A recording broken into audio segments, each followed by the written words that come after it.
ഹോ ഹോ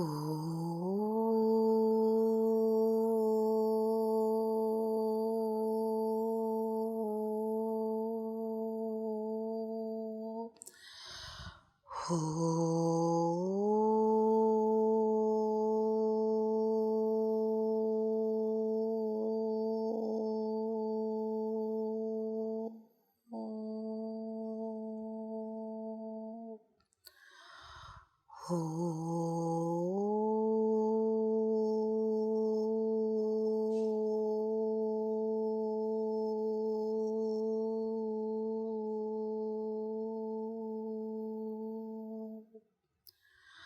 ഓം ശ്രീ ഗണേശായ നമഃ.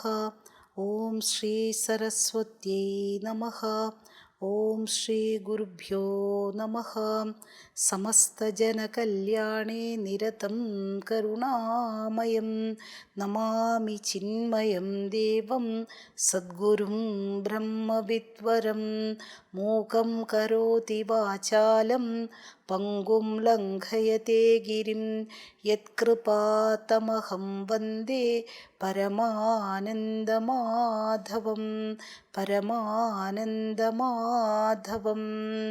സർവവേദാന്തസിദ്ധാന്ത ഗോചരം തമഗോചരം ഗോവിന്ദം പരമാനന്ദം സദ്ഗുരും പ്രണതോസ്മ്യഹം സദ്ഗുരും പ്രണതോസ്മ്യഹം. 435 വരെ നമ്മൾ കണ്ടിരുന്നു. ഇനി 436 ശ്ലോകത്തിലേക്ക് കിടക്കാം. ബ്രഹ്മാനന്ദരസാസ്വാദ ആസക്തചിത്തതയായതേഹേ അന്തർബഹിരവിജ്ഞാനം ജീവൻ മുക്തസ്യ ലക്ഷണം. ബ്രഹ്മാനന്ദരസാസ്വാദാസക്തചിത്തതയായതേഹേ അന്തർബഹിരവിജ്ഞാനം ജീവൻ മുക്തസ്യ ലക്ഷണം. ജീവൻ മുക്തസ്യ ലക്ഷണം. ജീവൻ മുക്തൻ്റെ ലക്ഷണങ്ങളാണ് നമ്മൾ കണ്ടുകൊണ്ടിരിക്കുന്നത് അല്ലേ. ഏതാണ്ട് 429 ശ്ലോകത്തിൽ ഒരു വസ്തുസംഗ്രഹവാക്യം പറഞ്ഞു. എന്നിട്ട് അതിൻ്റെ വിശദീകരണങ്ങളാണ് ഇനി നമ്മൾ കാണുന്ന ഈ കണ്ടുവരുന്ന ശ്ലോകങ്ങളെല്ലാം തന്നെ. അന്തഃ ബഹിഹി അവിജ്ഞാനം. അകവും പുറവും അറിയുന്നില്ല. അവിജ്ഞാനം അജ്ഞാനം. അകവും പുറവും അറിയുന്നില്ല. അകവും പുറവും. ഇവിടെ അകത്തെന്താ നടക്കുന്നത് പുറത്തെന്താ നടക്കുന്നത് ഇതൊന്നും അറിയില്ല. കാരണം എന്താണ്? മനസ്സ് ആനന്ദമഗ്നമാണ്. മനസ്സ് ആനന്ദമഗ്നമാണല്ലേ. ചില ആളുകൾ ഏതെങ്കിലും സിനിമയൊക്കെ കണ്ടുകൊണ്ട് രസിച്ചിരിക്കുമ്പോൾ വീട്ടിൽ വന്ന് കള്ളം വന്ന് എടുത്തുകൊണ്ട് പൊക്കിക്കൊണ്ട് പോയാൽ പോലും അറിയില്ല. അങ്ങനെയാണ്. അപ്പം ശരീരത്തെയും അറിയുന്നില്ല, ഈ ലോകത്തെയും അറിയുന്നില്ല. മുക്തൻ്റെ അവസ്ഥയാണ് കേട്ടോ. യഥേഹേ മുക്തൻ്റെ കാരണം എന്താ? ബ്രഹ്മാനന്ദ രസാസ്വാദ ആസക്തചിത്തതയാ യഥേഹേ. അദ്ദേഹത്തിൻ്റെ മനസ്സെങ്ങനെയാണ്? ബ്രഹ്മാനന്ദരസം ആസ്വദിച്ച് അതിൽ ആസക്തി. അവിടെയാണ് ബ്രഹ്മാനന്ദ രസത്തിനുള്ള അല്ലെങ്കിൽ ആ രസത്തിലുള്ള ആസക്തമായിട്ട് ചിത്തം അതിൽ ലീനമായിട്ട് ഇരിക്കുകയാണ്. അതുകൊണ്ട് അകവും പുറവും അറിയുന്നില്ല. നമ്മൾ സുഷുപ്തിയിലും നമ്മളും അറിയുന്നില്ല അകവും പുറവും ഒന്നും അല്ലേ. സുഷുപ്തി കാരണം അവിടെ തമസ്സുണ്ട് കേട്ടോ. അവിടെ ഇതുമായിട്ട് പൂർണ്ണമായിട്ടും കമ്പയർ ചെയ്യാനൊന്നും സാധിക്കില്ല. തമസ്സുണ്ട് അവിടെ. എങ്കിലും എഴുന്നേറ്റ് കഴിഞ്ഞൊരു കുറച്ച് നേരത്തേക്ക് പോലും പുറകെ അല്ലെങ്കിൽ ഇവിടെ എന്താണ് എവിടെയാണ് എന്നൊന്നും അറിയില്ലാത്ത ഒരവസ്ഥയിലാണ് എഴുന്നേൽക്കുന്നത്. കുറച്ച് നേരത്തേക്ക് ഒന്നും അറിയില്ല. അപ്പോൾ ഇദ്ദേഹത്തെ സംബന്ധിച്ചിടത്തോളം അകവും പുറവും തമ്മിൽ ഒരു വ്യത്യാസവുമില്ല. എന്ന് വെച്ചാലോ, കണ്ണടച്ചാലും കണ്ണു തുറന്നാലും അല്ലെങ്കിൽ ധ്യാനത്തിലിരിക്കുന്ന അവസ്ഥയിലും ധ്യാനത്തിലല്ലാത്ത അവസ്ഥയിലും ഒക്കെ ഒരേപോലെ ആനന്ദമഗ്നനാണ് അദ്ദേഹം. അപ്പോൾ ഭക്തൻ്റെ തലമാണ് എങ്കിലോ ഭക്തിയുടെ പരമമായിട്ടുള്ള ഭക്തിയുടെ ലെവലിലെ ഭക്തൻ്റെ അവസ്ഥ എങ്ങനെയാണ്? യാതൊന്നു കാൺമതതു നാരായണ പ്രതിമ, യാതൊന്നു കേൾപ്പതതു നാരായണ ശ്രുതികൾ, യാതൊന്നു ചെയ്തതതു നാരായണ അർച്ചനകൾ, യാതൊന്നതൊക്കെ ലോകേ ഹരി നാരായണായ നമ. ഭക്തനെ സംബന്ധിച്ചിടത്തോളം എല്ലാം ഭഗവാനാണ്. ഇവിടെ കാണുന്നതും കേൾക്കുന്നതും ദൃശ്യത്തെ ശ്രൂയത്തെ പിച്ച അന്തർബഹിശ്ച യത് സർവം, അല്ലെ, എല്ലായിടവും ഭക്തനെ സംബന്ധിച്ചിടത്തോളം എല്ലാം ഭഗവാനാണ്. ഇദ്ദേഹത്തെ സംബന്ധിച്ചിടത്തോളം എല്ലാം ബ്രഹ്മമാണ്, അല്ലെങ്കിൽ ആനന്ദമാണ്. ഈ വാക്കുകളിൽ മാത്രം കുറച്ച് വ്യത്യാസമേ ഉള്ളൂ. സാധകനെ സംബന്ധിച്ചിടത്തോളം പ്രശ്നമാണ് കേട്ടോ.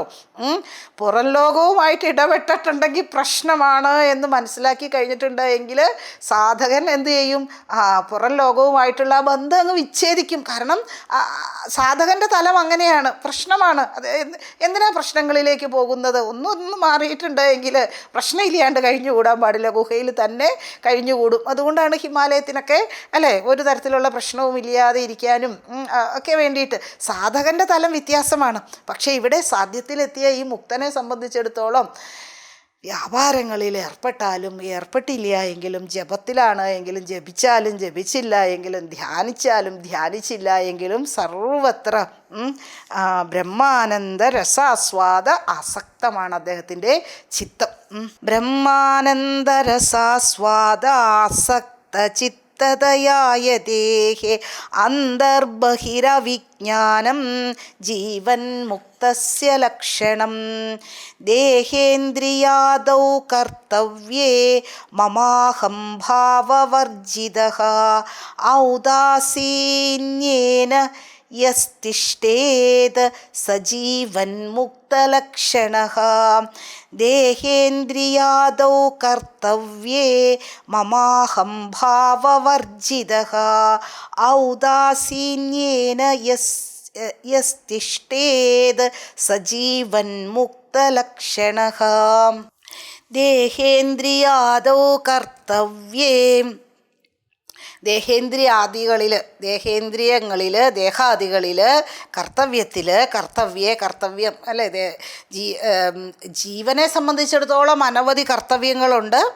ഇദ്ദേഹത്തെ സംബന്ധിച്ചിടത്തോളം ജീവഭാവമൊന്നുമില്ല എങ്കിലും കർമ്മങ്ങളൊക്കെ ചെയ്യും, കർത്തവ്യങ്ങളൊക്കെ ചെയ്യും. പക്ഷേ എങ്ങനെയാണ്? മമാഹം ഭാവവർജിതഃ, മമത്വമൊന്നുമില്ല, അഹംഭാവമൊന്നുമില്ല. മമ അഹംഭാവവർജിതഃ. എവിടെയൊക്കെ? ദേഹാദികളിൽ അതില്ല. ഈ ദേഹത്തിൽ ഞാൻ എന്നുള്ള ഭാവമില്ല. ഈ ദേഹം എൻ്റേതാണ്, ഇത് എൻ്റേതായതുകൊണ്ട് ഇതിനെ എനിക്ക് പ്രൊട്ടക്റ്റ് ചെയ്യണമെന്നുമില്ല. പിന്നെയോ ഇത് ഞാനാണ്, അങ്ങനെയുള്ള ഭാവമാണ് നമ്മളെ സംബന്ധിച്ചിടത്തോളം. ഈ ദേഹത്തെ ഞാനെന്ന് കരുതുന്നു, അങ്ങനെയുമില്ല. ഇത് എൻ്റെയാണെന്നുമില്ല. ഈ തരത്തിലുള്ള അഹംഭാവമൊന്നും ദേഹാദികളിലുമില്ല, കർത്തവ്യത്തിലുമില്ല. കർത്തവ്യങ്ങൾ ചെയ്യും, ആസക്തി ഉണ്ടാവും. ചില മുക്തപുരുഷന്മാർ രാജ്യഭരണം വരെ നടത്തുന്നു, അല്ലേ? അങ്ങനെ രാജ്യഭരണം വരെ നടത്തിയിട്ടുള്ള ആളുകൾ നമ്മൾ പുരാണങ്ങളിലും ഒക്കെ നമ്മൾക്ക് കാണാൻ സാധിക്കും, അല്ലേ? അതുപോലെ തന്നെ യുദ്ധമാണ് കർത്തവ്യമെങ്കിൽ അത് ചെയ്യും. ആരംഭത്തിൽ ഒരു സാധനയൊക്കെ ചെയ്യുന്ന ആ ഒരു സമയത്ത് ഒരു സാധകൻ്റെ ഒരു തലത്തിൽ രാഗദ്വേഷമില്ലാതെ കർത്തവ്യങ്ങൾ സാധനയായിട്ട് ചെയ്തു വരും, അല്ലേ? കാരണം ഡ്യൂട്ടി മസ്റ്റ് ബി ഡൺ, അല്ലേ? എൻ്റെ കർത്തവ്യമാണ് എങ്കിൽ അവിടെ രാഗദ്വേഷങ്ങളൊന്നും വെച്ചുകൊണ്ടിരിക്കുന്നതിൽ ഒരർത്ഥവും ഇല്ല. അപ്പോൾ രാഗദ്വേഷമില്ലാതെ ഇതെൻ്റെ കർത്തവ്യമാണ് എന്ന് പറഞ്ഞ് ചെയ്യും, ഈശ്വരാർപ്പണമായിട്ട് ചെയ്യും. പിന്നെ അത് സഹജമായി തീരും. ഇപ്പോൾ ശരീരമനോബുദ്ധികളിലൂടെ ഇതിൻ്റെ തലങ്ങളിലൂടെയൊക്കെ കടന്നു പോകും.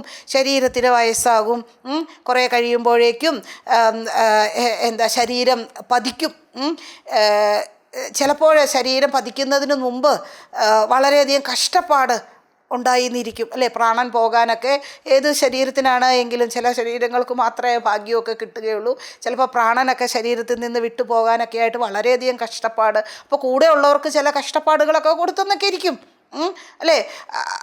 അവിടെ ഒന്നും ആ സമയത്ത് ഒന്നും തന്നെ ഈ അഹംഭാവ വർജിതഃ, മമ അഹംഭാവ വർജിതഃ, അവിടെ ഒന്നും തന്നെ ഈ ഒരു അയ്യോ ഞാൻ കാരണം ഇവർക്കൊക്കെ ബുദ്ധിമുട്ടാകുകയാണല്ലോ, ഇങ്ങനെ സാധാരണക്കാരായിട്ടുള്ള നമ്മൾക്ക് അങ്ങനെയൊക്കെയാണ് തോന്നുക. മറ്റുള്ളവർക്ക് കഷ്ടപ്പാട്, ഇവിടെ മറ്റുള്ളവരെന്നുള്ളതേ ഇല്ല. അപ്പോൾ അതേപോലെ മനസ്സ് അല്ലെങ്കിൽ ബുദ്ധി അല്ലെങ്കിൽ ശരീരം എല്ലാം അതിൻ്റെ തലങ്ങളിലൂടെ അത് കടന്ന് അത് വ്യാപരിക്കട്ടെ. ശരീര മനോബുദ്ധി ഇതെല്ലാം അതിൻ്റെ കർത്തവ്യങ്ങളിൽ അല്ലെങ്കിൽ അതിൻ്റെ കർമ്മങ്ങളിൽ ഏർപ്പെടട്ടെ. പക്ഷേ ഞാൻ ആ ശുദ്ധ ചൈതന്യമാണ് എന്ന് അല്ല ഉറപ്പുള്ളത് കൊണ്ട് തന്നെ മമത്വമോ അഹംഭാവമോ ഒന്നും ഈ അനാത്മ വസ്തുക്കളിൽ ഇല്ല. ദേഹേന്ദ്രിയാദൗ കർത്തവ്യേ മമാഹം ഭാവവർജിതഃ ഔദാസീന്യേന യസ്തിഷ്ഠേത് സജീവൻ മുക്ത ലക്ഷണഃ. ഉദാസീനനായിട്ടാണ് ഇരിക്കുക എല്ലാ അവസ്ഥകളിലും. ഇനി 438 വിജ്ഞാത ആത്മനോ യസ്യ ബ്രഹ്മഭാവശ്രുതേർബലാദ് ഭവബന്ധവിനിർമുക്തഃ സജീവൻ മുക്തലക്ഷണഃ. വിജ്ഞാത ആത്മനോ യസ്യ ബ്രഹ്മഭാവശ്രുതേർബലാദ് ഭവബന്ധവിനിർമുക്തഃ സജീവൻ മുക്തലക്ഷണഃ. യസ്യ വിജ്ഞാതഃ അറിയുന്നു. എന്തറിയുന്നു? ആത്മനഃ ബ്രഹ്മഭാവഃ. ആത്മനഃ ബ്രഹ്മഭാവഃ ഇത് മനസ്സിലാക്കിയിരിക്കുന്നു. അതായത് ഞാൻ ഈ തുച്ഛമായിട്ടുള്ള ആത്മാവല്ല, പിന്നെയോ അനന്തമായിട്ടുള്ള ആത്മാവാണ് ഞാൻ എന്ന് അറിയുന്നു. വിജ്ഞാത ആത്മനോ യസ്യ ബ്രഹ്മഭാവഃ. ആത്മനഃ ബ്രഹ്മഭാവഃ അതറിയുന്നു. എങ്ങനെയാണ് അതറിയുന്നത്? ശ്രുതേർബലാത്. ശ്രുതിയാണ് ബലം അല്ലേ?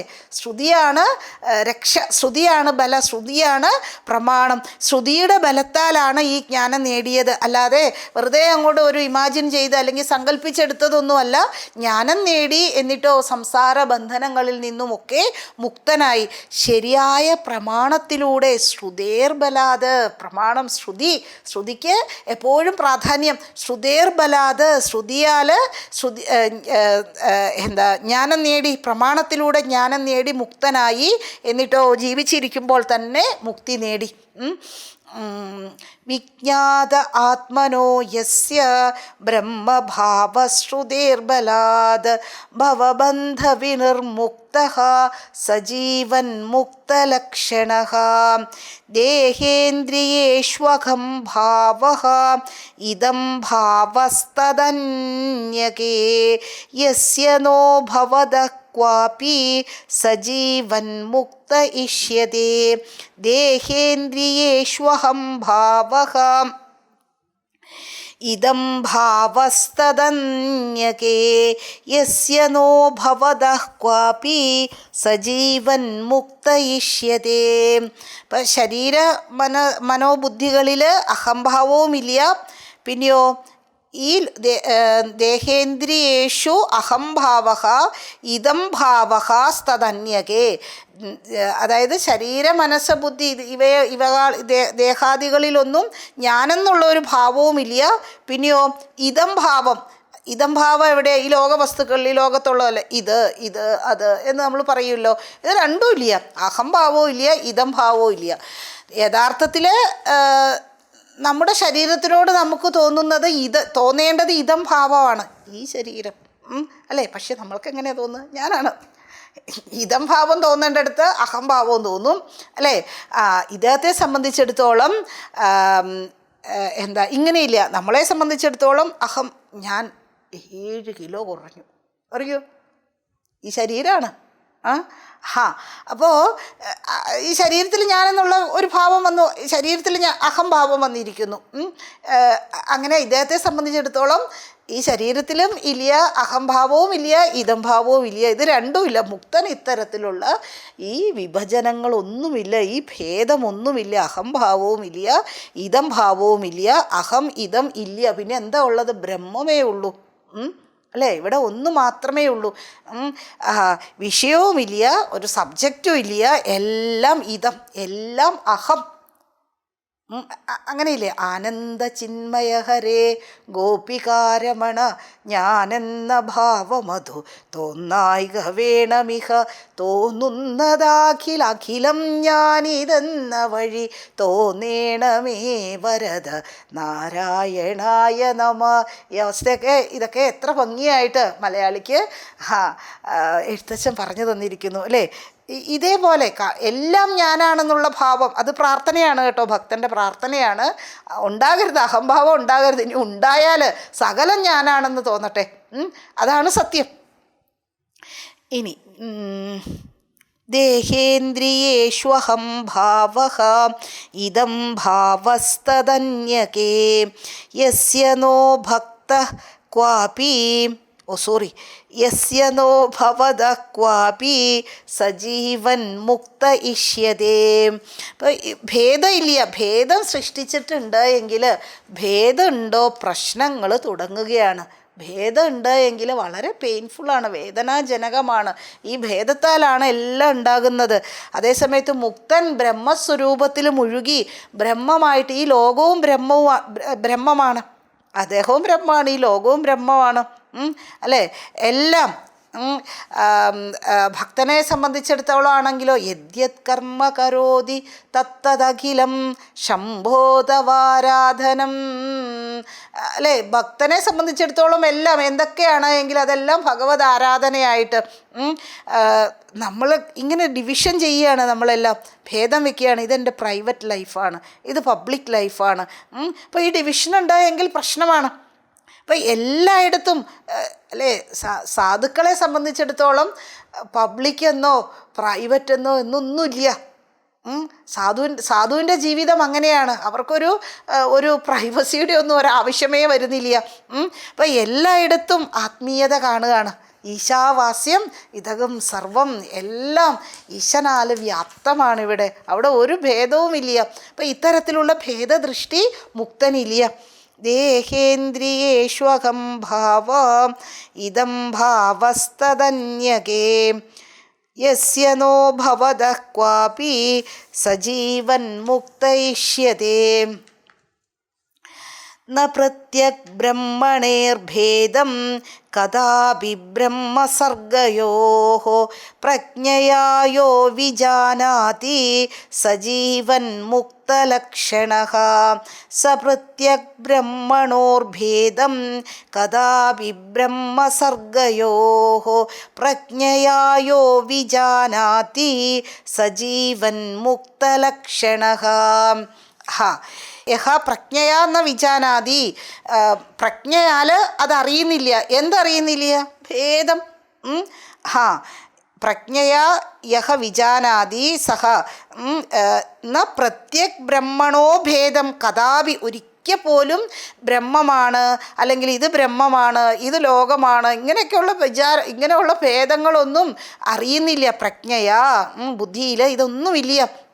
താനും ജഗത്തും തമ്മിൽ തന്നിൽ നിന്ന് അന്യമായിട്ട് ഒന്നുമില്ല, താനാണ് സർവ്വതും. ഇപ്പോൾ ബ്രഹ്മൈവാഹമിദം സഗച്ഛ ബ്രഹ്മൈവാഹമിദം ജഗച്ഛ സകലം ചിന്മാത്ര വിസ്താരിതം സർവം ചയേതത് അവിദ്യയാ ത്രിഗുണയാ അശേഷം മയാ കൽപ്പിതം ബ്രഹ്മൈവാഹമിദം ജഗച്ഛ സകലം. ആചാര്യ ഭഗവാൻ തന്നെ മനുഷ്യപഞ്ചകത്തിൽ പറഞ്ഞിരിക്കുന്നതാണ്, ഈ ലോകം ബ്രഹ്മൈവാഹം ഇതം ജഗത്ത് സകലം, ഈ പ്രപഞ്ചം മുഴുവനും ഈ ലോകം മുഴുവനും ചൈതന്യ ബ്രഹ്മം തന്നെയാണ്.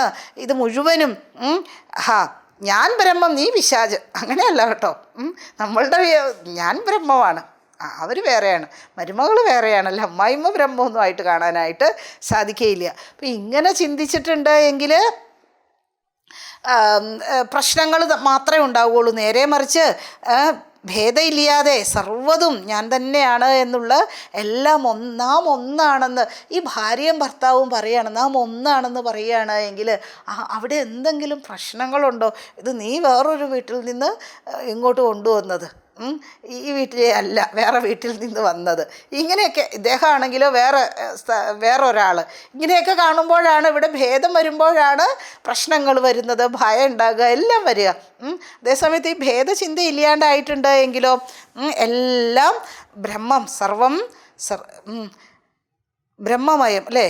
രേ രേ സർവം ബ്രഹ്മമയം. സദാനന്ദ ബ്രഹ്മാനന്ദ സ്വാമികളൊക്കെ പറഞ്ഞിട്ടുണ്ടല്ലേ, വളരെ മനോഹരമായിട്ടുള്ള ശ്ലോകം, വളരെ മനോഹരമായിട്ടുള്ള കീർത്തനം. അത് കിട്ടുന്നില്ല, പാടാനായിട്ട് കിട്ടുന്നില്ല. ഓക്കെ, അല്ലെങ്കിൽ ഒന്ന് ഷോ ഓഫ് കാണിച്ചേനെ. അപ്പം എല്ലാം ബ്രഹ്മമയാണ്, എല്ലാം ആനന്ദം. ഭേദമുണ്ടോ? പ്രശ്നമുണ്ട്. അപ്പം അദ്വൈത ഭാവന ഉണ്ടോ? നിർഭയത്വമുണ്ട്. Fearlessness is there. എങ്ങനെയാണെങ്കിൽ അദ്വൈത ഭാവനയിൽ. അപ്പം ഇതാണ് വളർത്തിക്കൊണ്ട് വരുന്നത്. ഇതാണ് എല്ലാ പ്രശ്നങ്ങൾക്കും പരിഹാരം.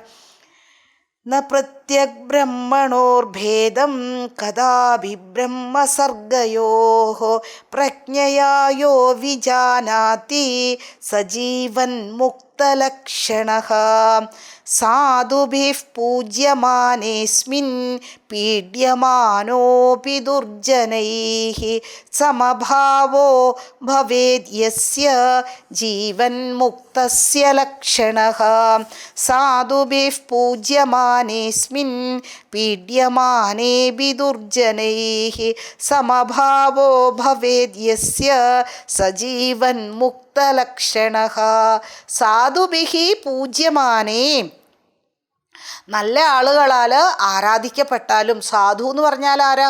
സാധു എന്ന് വെച്ചിട്ടുണ്ടെങ്കിൽ സാധു സന്യാസിമാരെന്ന് മാത്രമൊന്നുമല്ല, സാധുക്കൾ ആരുമാകാം. ഗൃഹസ്ഥരാകാം. മറ്റുള്ളവർക്ക് നന്മ ചെയ്യാനുള്ള ആ ഒരു ഹെൽപ്ഫുൾനെസ് ഉണ്ടോ, മനസ്സിൽ ആ നന്മയുണ്ടോ, മറ്റുള്ളവർക്ക് നന്മ ചെയ്യണം, സഹായം ചെയ്യണം എന്നൊക്കെ ഉള്ളവർ ആരാണെങ്കിലും അവർ സാധുവാണ്. ഉപകാരിഷു യേ സാധു സാധുത്വേ തസ്യ കോ ഗുണഃ. ഉപകാരം ചെയ്യുന്നവരിൽ തിരിച്ചുപകാരം ചെയ്യുന്ന ഒരാൾക്ക് ഇപ്പം എന്ത് സാധുത്വം ഉള്ളത്? അപകാരിഷു യേ സാധു സ സാധു ഇത്യഭിധീയതേ. ദുഷ്ടന്മാർക്കും അല്ലെങ്കിൽ തന്നിൽ പീഡ ഏൽപ്പിക്കുന്നവനും ശത്രുവിനോടും നന്മ കാണിക്കുക. രാമചന്ദ്രസ്വാമിയുടെയൊക്കെ അല്ലേ ഭഗവാൻ അങ്ങനെയാണ് ചെയ്തത്. രാവണനോട് പോലും രാവണ നിൻ്റെ മുഖം വല്ലാതെ ക്ഷീണിച്ചിരിക്കുന്നുവല്ലോ, ബ്രേക്ക്ഫാസ്റ്റ് കഴിച്ചില്ല, ഇന്ന് പോയിട്ട് നാളെ വരൂ യുദ്ധം ചെയ്യാനായിക്കൊണ്ടിട്ട് അല്ലേ. ശത്രുവിനോട് പോലും അങ്ങനെയാണ്, നന്മ കാണിക്കുകയാണ്. അപ്പോൾ അങ്ങനെയുള്ള സാധുക്കളാൽ ബഹുമാനിക്കപ്പെട്ടാലും ദുർജനങ്ങളാൽ പീഡ കിട്ടിയാലും കഷ്ടപ്പാട് കിട്ടിയാലും ആരാണോ മനസ്സിൻ്റെ സമനില കൈവിടാതിരിക്കുന്നത് അദ്ദേഹമാണ് ജീവൻ മുക്തൻ. സാധുഭിഃ പൂജ്യമാനേസ്മിൻ പീഡ്യമാനേപി ദുർജനൈഃ സമഭാവോ ഭവേദ് യസ്യ സജീവൻ മുക്ത ഉച്യതേ. ഈ ശ്ലോകം തന്നെ എല്ലാം വിശദമാക്കി തരുന്നുണ്ട്. ഒരുപാട് നേരം സംസാരിക്കേണ്ട ആവശ്യമേ വരുന്നില്ല അല്ലേ. ശ്ലോകം വളരെയധികം ക്ലിയറാണ്. ഈ സാധുക്കളാൽ ഒരിക്കലും ഒരു മഹാത്മാവ് അദ്ദേഹം ഇങ്ങനെ നടന്നു പോയപ്പോൾ ഏതോ ഒരു വണ്ടി എന്തോ വന്ന് മുട്ടി ഓടയിൽ വീണു. അപ്പോൾ കാലും കയ്യും ഒക്കെ പൊട്ടി 2 ദിവസം അവിടെ കിടക്കേണ്ടി വന്നു. അത് കഴിഞ്ഞ് വേറൊരാൾ കണ്ടു. അപ്പോൾ അദ്ദേഹത്തിൻ്റെ എവിടെയോ പോകുമായിരുന്നു. അപ്പോൾ അദ്ദേഹത്തിൻ്റെ കയ്യിൽ നല്ല ചൂടുള്ള പാല്, അപ്പോൾ അതൊക്കെ കൊടുക്കുവാണ്. അപ്പോൾ ചോദിച്ചു, ആരാ ഇങ്ങനെ വണ്ടി മുട്ടിച്ചിങ്ങനെ ഇട്ടത് എന്ന് ചോദിച്ചപ്പോൾ ആരാണോ ഈ പാല് തരുന്നത് അവൻ തന്നെ എന്നെ വണ്ടിയും മുട്ടിച്ചു എന്ന് വെച്ചാലോ, രണ്ടും ഒരേപോലെയാണ്. ആരാണോ ഉപകാരം ചെയ്യുന്നത് അതും ഒരുപോലെ, ഉപദ്രവം ചെയ്യുന്നത് അതും ഒരുപോലെ. സാധുഭിഹി പൂജ്യമാനേ, സാധുക്കളാൽ പൂജിക്കപ്പെട്ടാലും ഇനി ദുഷ്ടന്മാരാൽ പീഡയേറ്റാലും ഒരു പ്രശ്നവുമില്ല. രണ്ടും സർവത്ര സമദർശനം. എന്താ ഈ അവസ്ഥ അല്ലേ. ഓക്കെ, അടുത്ത ശ്ലോകം. യത്ര പ്രവിഷ്ടാ വിഷയാഃ പരേരിതാ നദീ പ്രവാഹാ ഇവ വാരിരാശോ ലിനന്തി സന്മാത്രതയാ ന വിക്രിയാം ഉത്പാദയന്ത്യേഷ യതിർവിമുക്തഃ. യത്ര പ്രവിഷ്ടാ വിഷയാഃ പരേരിതാ നദീപ്രവാഹാ ഇഹ വാരിരാശോ ലിനന്തി സന്മാത്രതയാ ന വിക്രിയാം ഉത്പാദയന്ത്യേഷ യതിർവിമുക്തഃ. ജീവൻ മുക്ത പുരുഷൻ സമുദ്രം പോലെയാണ്, അഗാധ സമുദ്രം പോലെ. വിഷയാഹ പരേരിതാഹ, വിഷയാഹ പരേരിതാഹ, മറ്റുള്ളവർ ധാരാളം വിഷയവസ്തുക്കളൊക്കെ കൊണ്ടുവന്നാലും സമുദ്രത്തിൽ അനവധി നദികൾ വന്നു ചേർന്നാൽ സമുദ്രത്തിൽ വെള്ളപ്പൊക്കം ഉണ്ടായി എന്ന് കേട്ടിട്ടുണ്ടോ? അനവധി നദികൾ, മഴ കാരണം പല നദികളും ഒഴുകി സമുദ്രത്തിൽ ചെല്ലുന്നത് കൊണ്ട് സമുദ്രം ശാന്തമാണ്. നദി സമുദ്രത്തിലെത്തിയിട്ടുണ്ട് എങ്കിൽ നദി സമുദ്രമാകും, അത്രമാത്രം അല്ലേ? അതുപോലെ മുക്തന് പ്രത്യേകിച്ച് ഒരു ആനന്ദ തിമിർപ്പൊന്നുമില്ല. കുറേ ആളുകൾ കുറേ കാര്യങ്ങളൊക്കെ കൊണ്ടുതന്നു, അല്ലെങ്കിൽ ഒരുപാട് ദക്ഷിണ കിട്ടി, ഒന്നും കിട്ടിയില്ല എന്ന് കരുതിയിട്ട് ഒരു ദുഃഖവുമില്ല. എങ്കിലും ഇവിടെ നിന്ന് ഒന്നും കിട്ടിയില്ലല്ലോ, ഇത്രയൊക്കെ ചെയ്ത് ഇല്ല, ഒരു ദുഃഖവുമില്ല. ലിനന്തി ലീനമാകുന്നു. എവിടെ? ബ്രഹ്മത്തിൽ അലിയുന്നു. എന്ത് കിട്ടിയാലും അത് എല്ലാം ബ്രഹ്മത്തിൽ അലിയുന്നു. ഏതുപോലെ നദികൾ സമുദ്രത്തിൽ അലിയുന്നത് പോലെ ഒരു പ്രത്യേകതയെ സമുദ്രത്തിന് തോന്നാറില്ല. അതുപോലെ ഇദ്ദേഹത്തിലും എത്ര പ്രവിഷ്ടാ വിഷയാഃ പരേരിതാ നദീപ്രവാഹാ ഇഹ വാരിരാശോ ലിനന്തി സന്മാത്രതയാ ന വിക്രിയാം ഉത്പാദയന്ത്യേഷ യതിർവിമുക്തഃ. 2-3 ശ്ലോകവും കൂടെ ഉണ്ട്. ആ ശ്ലോകവും കൂടെ നമ്മൾക്ക് അങ്ങോട്ട് നോക്കാം. അപ്പോൾ ഈ ടോപ്പിക്ക് അവസാനിക്കും. വിജ്ഞാത ബ്രഹ്മതത്വസ്യ, യയാപൂർവം എന്നല്ല കേട്ടോ, യഥാപൂർവം എന്നാണ്. വിജ്ഞാത ബ്രഹ്മതത്വസ്യ യഥാപൂർവം ന സംശ്രുതിഃ അസ്തി ചേന്ന സ വിജ്ഞാത ബ്രഹ്മഭാവോ ബഹിർമുഖഃ. വിജ്ഞാത ബ്രഹ്മതത്വസ്യ യഥാപൂർവം ന സംശ്രുതിഃ അസ്തി ചേന്ന സ വിജ്ഞാത ബ്രഹ്മഭാവോ ബഹിർമുഖഃ. വിജ്ഞാത ബ്രഹ്മതത്വസ്യ യഥാപൂർവം സംശ്രുതിഃ യഥാപൂർവം ന സംശ്രുതിഃ. മുമ്പിലത്തെ പോലെ സംസാര ദുഃഖം അദ്ദേഹത്തെ അലട്ടില്ല. വിജ്ഞാത ബ്രഹ്മതത്വം മനസ്സിലാക്കി കഴിഞ്ഞിട്ടുണ്ട് എങ്കിൽ അദ്ദേഹത്തിന് പണ്ടത്തെ പോലെ ആകാനായിട്ട് സാധിക്കില്ല. അജ്ഞാത ദശയിൽ ചെയ്തിരുന്നത് പോലെ ആകാനായിട്ട് സാധിക്കില്ല. വിജ്ഞാത ബ്രഹ്മതത്വത്തിൻ്റെ ആ അറിവിനാൽ. ഇനി അങ്ങനെ അങ്ങാനുമുണ്ട് എങ്കിൽ അസ്ഥി ചെയ്ത് ന സ വിജ്ഞാത ബ്രഹ്മഭാവ. അങ്ങനെയാണ് എങ്കിൽ എന്താ വിചാരിക്കേണ്ടത്? വീണ്ടും പഴയപടി തന്നെ പോകുകയാണ്. വിജ്ഞാനിയാണ്, പക്ഷേ എങ്കിലും വീണ്ടും പഴയ അജ്ഞാന ദശയിൽ ചെയ്ത് കൂട്ടിയിട്ടുള്ള തെറ്റുകളൊക്കെ ആവർത്തിക്കുകയാണ് എങ്കിൽ അദ്ദേഹം ഒരു മുക്തനും അല്ല എന്നാണ് അർത്ഥം. മുക്തന് സംസാരവും ഇല്ല, ദുഃഖവും ഇല്ല. സംസാരമുണ്ടോ ദുഃഖമുണ്ടോ, മുക്തനും അല്ല. എത്ര ക്ലിയർ ആയിട്ട് ശ്ലോകം പറഞ്ഞു തന്നു അല്ലേ? വിജ്ഞാത ബ്രഹ്മതത്വസ്യ യഥാപൂർവം ന സംശ്രുതിഃ അസ്തി ചേത് ന സ വിജ്ഞാത ബ്രഹ്മഭാവോ ബഹിർമുഖഃ. വീണ്ടും ആ ബഹിർമുഖതയിലേക്ക് പോകുന്നു എങ്കിൽ അതിനർത്ഥം മുക്തിയായിട്ടില്ല, സാധന തലത്തിലാകാം കേട്ടോ. പ്രാചീനവാസനാവേഗാത് അസൗ സംസരതീതി ചേത് ന സദേകത്വവിജ്ഞാനാത് മന്ദീ ഭവതി വാസന. പ്രാചീനവാസനാവേഗാത് അസൗ സംസരതീതി ചേത് ന സദേകത്വവിജ്ഞാനാത് മന്ദീ ഭവതി വാസന. പ്രാചീന വാസനാവേഗാത് അസൗ സംസരതീതി ചെയ്ത്, അതായത് സാക്ഷാത്കാരത്തിന് ശേഷവും മുമ്പിലത്തെ വാസനയുടെ ബലത്താൽ ഉയർച്ച താഴ്ചകളിലൂടെ കടന്നു പോകുന്നു, അല്ലെ കടന്നു പോകാമെന്ന് പറയുന്നു എങ്കിൽ അങ്ങനെയല്ല. സാക്ഷാത്കാരത്തിന് ശേഷവും പഴയപടി തന്നെയാണ് എങ്കിൽ ശ്രവണം മനനം ഇതൊക്കെ കഴിഞ്ഞിട്ടും പിന്നെയും വാസനാദികളൊക്കെ ഉണ്ടാകാം. വാസനയുടെ ദോഷങ്ങളാൽ വീണ്ടും പല തെറ്റുകളും ഒക്കെ ചെയ്തു കൂട്ടിയെന്നിരിക്കാം. പക്ഷേ മുക്തന് സാക്ഷാത്കാരം എന്നുള്ളത് തന്നെ വാസനാക്ഷയമാണ്. വാസനാക്ഷയം, തത്വജ്ഞാനവും വാസനാക്ഷയവും മനോനാശവും ഒക്കെയാണ് മുക്തി എന്നുള്ളത്.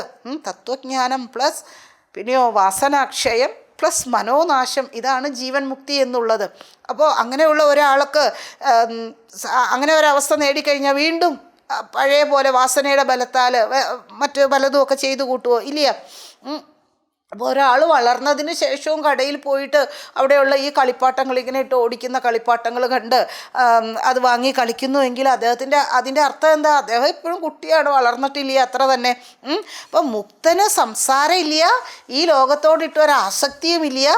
സാധകന് വാസന ദോഷമൊക്കെ ഉണ്ടാകാം. സാധകനെ സംബന്ധിച്ചിടത്തോളം വേറെയാണ്. മുക്തനത് അങ്ങനെയൊന്നും സാധ്യമേ അല്ല. അപ്പം ശക്തമായ ഒരു ഉദാഹരണത്തിലൂടെ ഇനി ഇത് പറയുകയാണ്. വാസനാക്ഷയം തന്നെ മോക്ഷം. ഒരു ഉദാഹരണം കൂടി പറഞ്ഞിട്ട് ഈ ഒരു പ്രകരണം ഇവിടെ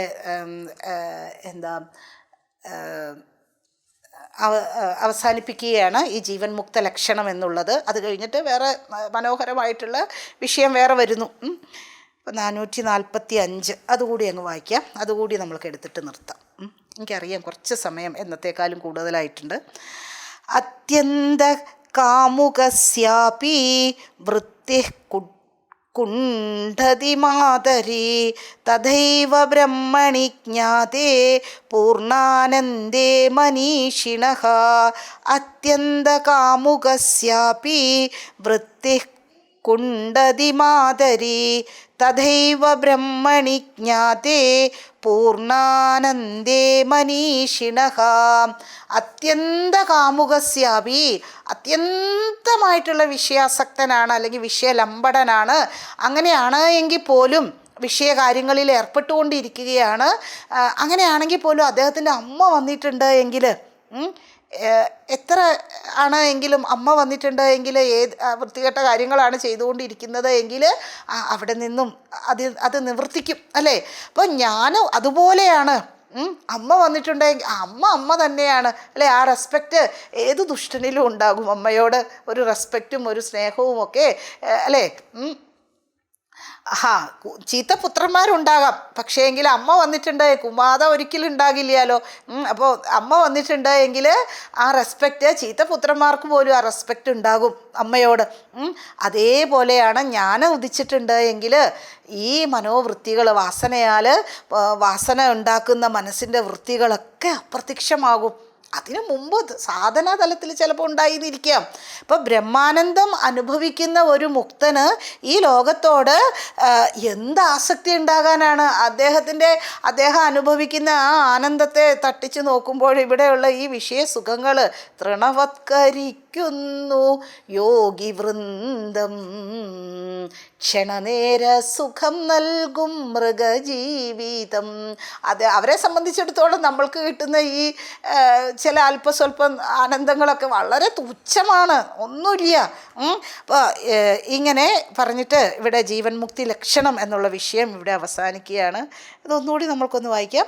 അത്യന്ത കാമുകസ്യാപി വൃത്തി കുണ്ഠതി മാതരി തഥൈവ ബ്രഹ്മണി ജ്ഞാതേ പൂർണ്ണാനന്ദേ മനീഷിണഃ. ഇപ്പം നമ്മളിവിടെ നിർത്തുകയാണ്. നമുക്ക് അടുത്ത ക്ലാസ്സിൽ വീണ്ടും കാണാം. ഓം പൂർണ്ണമദഃ പൂർണ്ണമിദം പൂർണ്ണാത് പൂർണ്ണമുദച്യത്തെ പൂർണ്ണസ്യ പൂർണ്ണമാദായ പൂർണ്ണമേവാവശിഷ്യത്തെ. ഓം ശാന്തി ശാന്തി ശാന്തി. ഹരി ഓം ശ്രീ ഗുരുഭ്യോ നമഃ. ഹരി ഓം. Thank U.